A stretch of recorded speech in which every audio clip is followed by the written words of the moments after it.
Accusés. Alors l'affaire Pogba, juste pour les nuls, c'est quoi? Le 19 mars 2022, Paul Pogba a été racketté et séquestré pendant une nuit dans la région parisienne.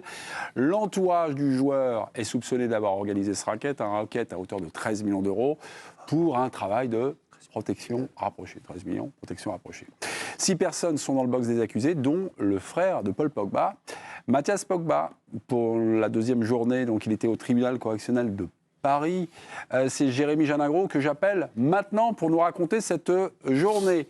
On va faire ça, Jérémy, à deux voix, un peu comme aujourd'hui avec les deux procureurs qui étaient là, puisque le président, Sébastien Tarago, je ne sais pas s'il avait confiance en votre qualité éditoriale, mais est allé évidemment voir ce procès Pogba. Sébastien, auteur avec Jules Bianrossa d'un documentaire qu'on a diffusé lundi dernier sur la chaîne L'Équipe, et la première diffusion était au mois de juin. Alors les réquisitions, c'est-à-dire les peines demandées par le ministère public, par les procureurs, ont été énoncées.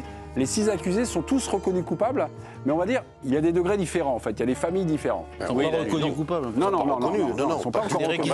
Les réquisitions, le procureur donne coupable ces personnes en tout cas.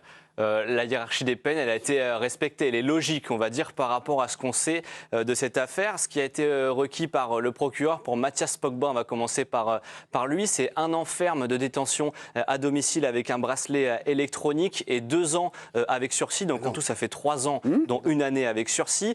Pour ce qui est 2 ans avec sursis, pardon. Pour ce qui est des 5 autres prévenus, on va commencer par Roujdan. Lui, c'est 8 ans ferme. Il est considéré comme le cerveau de cette affaire, la personne qui est en haut de la pyramide, avec peut-être les 2 braqueurs cagoulés au-dessus de lui ou pas, on y reviendra. Pour les 4 autres prévenus, c'est 5 ans de prison en tout, avec 2 à 4 ans ferme selon les cas. Vous avez écouté attentivement les réquisitions, il y a eu beaucoup d'interprétations de la part des procureurs. Il y a un exemple peut-être pour expliquer aux téléspectateurs, expliquer peut-être votre frustration.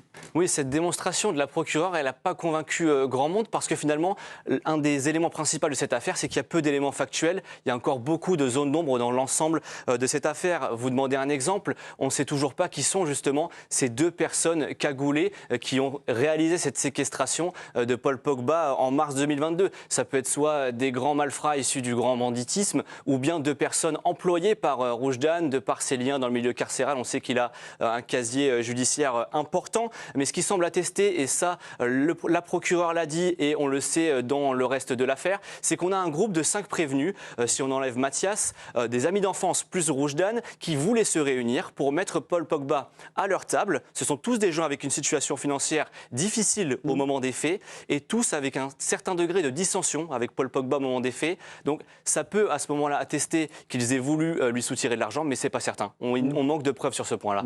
C'est aussi votre sentiment, Sébastien, lorsque vous avez assisté à ces auditions du jour?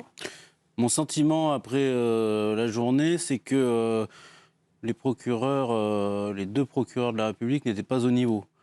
C'était assez confondant d'assister à leurs réquisitions, très scolaires, parfois infantiles, et d'assister ensuite aux premières plaidoiries de 2 avocats qui, eux, étaient assez brillants. Ne serait-ce que déjà dans la manière de s'exprimer. Et puis aussi plus convaincant sur le fond, c'est-à-dire en apportant des choses pour disculper leurs clients, pour tenter de les disculper. Donc ça c'est certain, c'était assez étonnant de voir aussi peu de maîtrise au niveau des réquisitions, en tout cas à mon avis. Ça a beaucoup marqué les gens. Jérémy, Mathias Pogba est un second rôle, donc, par rapport aux réquisitions données, 3 ans d'emprisonnement, dont 1 ferme. Mais il est condamné, donc pour le ministère public. Il n'est toujours pas condamné. Non, pardon, non. Non, il n'est pas condamné. Non. Donc il pourrait faire. Il sera peut-être, mais il pourrait faire 1 an ferme. Voilà, pardonnez-moi. Oui, sachant qu'il a déjà fait 3 mois de prison préventive, donc ça serait 9 mois. Pour le ministère public, Mathias Pogba, on lui reproche quoi? C'est quoi le point, finalement? Les 2 chefs d'accusation, et la procureure est allée dans ce sens-là, c'est qu'il serait coupable d'extorsion de fonds et d'association de malfaiteurs. En gros, la procureure lui reproche surtout la pression qu'il a exercée avec les autres prévenus sur Paul Pogba, sur sa propre mère, donc celle de Mathias et de Paul, et sur Rafaela Pimenta également, l'agent de Paul Pogba. Il y a une phrase qui a été citée par la procureure, on va vous la donner. Il savait que le but du groupe était de prendre les 13 millions d'euros à Paul, qu'il y avait volonté de nuire. Donc à un un moment donné, il s'est joint à ce groupe une fois qu'il a eu la nouvelle pour faire pression, presque être un chef d'équipe de ces accusations. On lui dit qu'il l'a fait sous un état de choc et qu'il n'était pas lui-même. Ça change un peu par rapport à la version qu'on avait hier. Dans son audition, il nous disait qu'il était la victime avec Paul Pogba. Là, aujourd'hui, la procureure nous dit non. Là, il est coupable avec Roujdan, par exemple, parce qu'il avait dit qu'il avait été manipulé par Roujdan. La version de la procureure, c'est qu'il est autant coupable que les autres, enfin, à un degré différent. Elle a bien voulu mettre à part Mathias Pogba, mais elle le considère comme coupable en lui donnant, en requérant, en tout cas, 1 an de prison ferme. C'est 3 ans de prison qui sont... Moi, 3 ans, je comprends dont pas 1 votre an, présentation. Vous dites 1 an ferme et 2 avec sursis. Mais non, les réquisitions, c'est 3 ans de prison, dont 1 ferme. Voilà, c'est ça. Non, mais c'est pas un an. Dont 2 ans avec sursis. C'est 3 ans de prison, dont 2 ans avec sursis. Ben, c'est énorme. Voilà. Oui, ça va pas. Auteur du documentaire sur l'affaire Paul Pogba, C'est moi que les autres. vous avez assisté donc, oui, c'est moi que les autres. Vous avez assisté à cette audition. Il y a eu des choses que vous avez, on va dire, apprises, mieux comprises, mieux cernées ou non? Non, parce que malheureusement, le procès, de toute façon, n'a pas permis d'établir de faits nouveaux. C'est-à-dire que le dossier, il était établi d'une certaine manière. Les enquêteurs n'avaient pas réussi à trouver les 2 braqueurs. Et malheureusement, le procès n'a pas permis d'aller plus loin. Et je pense que l'absence de Paul Pogba joue beaucoup, parce que si Paul Pogba avait été présent, ce n'est pas une obligation, évidemment. Oui, Oui, mais ce n'est pas une obligation non plus pour les prévenus. Eux aussi peuvent être absents, à part celui qui est incarcéré. Et encore, tu peux ne pas assister à ton procès et être présenté. Pardonnez-moi, Pourquoi il n'est pas venu, Pogba? J'ai perdu le fil. Ça, c'est une bonne question. Il faudra lui demander un jour, quand il fera autre chose que de la promotion de cinéma. Mais il a le droit, encore une fois. Oui. Peut-être que c'est trop lourd pour lui, peut-être qu'il préfère être à Miami qu'à son procès et d'entendre des choses, des vérités. Il y a les avocats des prévenus. Eux, ils mettent en avant aussi les incohérences de Paul Pogba dans ses différentes déclarations. C'est leur rôle, évidemment, mais c'est vrai qu'il y a des incohérences, ça c'est factuel, dans les différentes auditions de Paul Pogba. Il y en a eu une en Italie dans un premier temps, ensuite il y en a eu une en France, il y a eu aussi une confrontation au mois de septembre 2022. Sébastien, ce qui ne remet pas en cause son statut de victime, comme précisent les avocats. Ah non, c'est juste pour... c'est des nuances. Il n'y a pas un seul avocat qui se permettrait de dire qu'il n'est pas victime. C'est une victime évidente. Ouais. La question, en fait, pour essayer de résumer, c'est une affaire complexe. Oui. Et nous, de manière générale, on veut toujours la simplifier. Oui, blanc, c'est noir. difficile. La question, c'est est-ce qu'il y a 2 affaires dans ce dossier ou est-ce qu'il y en a une? En gros, est-ce que tous ces gens qui sont jugés actuellement voulaient extorquer Paul Pogba de 13 millions d'euros? Ou est-ce que certains des prévenus voulaient dire à Paul Pogba, attends, tu nous as donné des sous pendant des années, là t'arrêtes, mais nous on veut que tu continues, en gros.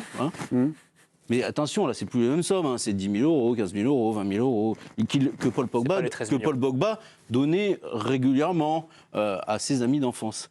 Et que ces gens-là ont ensuite été manipulés, utilisés par d'autres gens. Grand banditisme. Soit par Roujdan, soit par encore d'autres gens, pour extorquer davantage. C'est ça la vraie question. Et aujourd'hui, la vérité, c'est que personne n'a la réponse, à part eux, sans doute. Okay. Ce qui n'est pas rassurant pour la suite de la vie de Paul Pogba, ce que tu nous racontes, Sébastien. Mais surtout, enfin, il va en parler. Et ses frères, et de sa famille. Le procureur a aussi revenu sur le lien entre Mathias et son frère Paul Pogba. Alors des liens, je précise, j'oriente, financiers.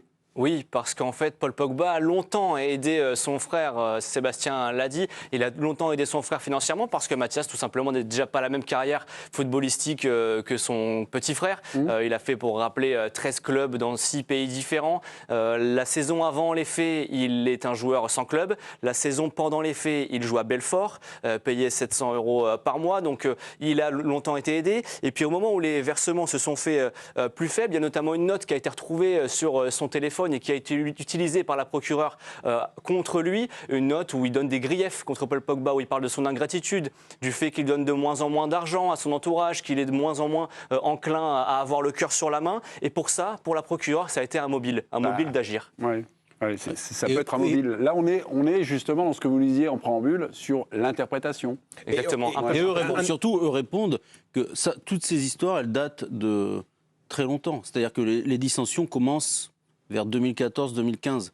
Parce que les frères aussi, et Mathias en particulier, étaient mécontents de l'influence des différents agents ou conseillers de Paul Pogba durant sa carrière.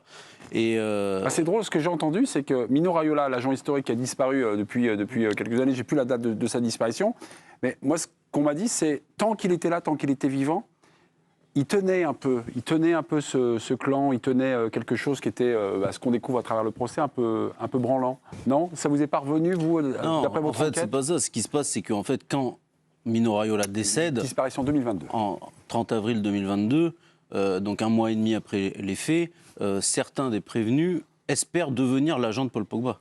Adama et sachant aussi que l'un d'entre eux est un conseiller sportif, comme il y en a beaucoup dans le milieu du football, c'est-à-dire qu'il n'est pas agent officiellement, mais il est conseiller sportif, et un vrai conseiller sportif, puisqu'il a avec lui son cousin qui est un joueur assez connu de l'AS Monaco. Donc certains d'entre eux espèrent devenir l'agent de Paul Pogba, où là, effectivement, ça devient le loto. Ça, mais c'est encore autre chose. En fait, les dossiers sont complexes, évidemment. Et tout ça, c'est tracé et ça fait encore objet de mobile. Ça peut faire objet de mobile pour la procureure. La parole est à la défense avec deux avocats. Donc, un des premiers prévenus, Machikour, et puis l'autre, on en a beaucoup parlé, Mathias Pogba. Qu'est-ce qu'il faut retenir de leur défense ? Justement, des prises de parole très incisives, très véhémentes, comme l'a dit Sébastien. Ils ont voulu aller à rebours de ce qu'a dit la procureure en reprenant point par point des éléments très précis. Et puis en demandant la relaxe, en fait, parce que le doute doit bénéficier aux prévenus sur lesquels ne pèsent peu de choses factuelles et objectivables.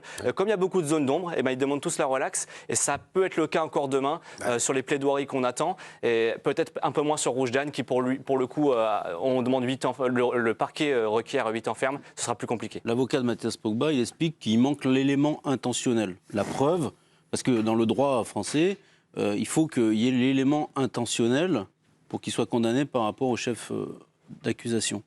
C'est vrai que c'est toujours difficile à établir. Après, les avocats, c'est leur rôle aussi, hein, mais ils disent, mais en gros, vous n'êtes pas sérieux. Soit ce sont des idiots finis, soit ils ne peuvent pas être membres du grand banditisme, parce que là on est dans le grand banditisme, parce que ils ont effacé certains messages, mais moi ça peut m'arriver, ça peut vous arriver, mais ils sont venus avec leur téléphone, les gars. Je parle des avocats là, ce qu'ils utilisent comme argument, c'est-à-dire que c'est vrai que les gens du grand banditisme, quand ils viennent à une audition, parce que par exemple Mathias Pogba lui est venu à une audition, il a été convoqué, ils viennent avec un téléphone à 20 € et il n'y a rien dessus.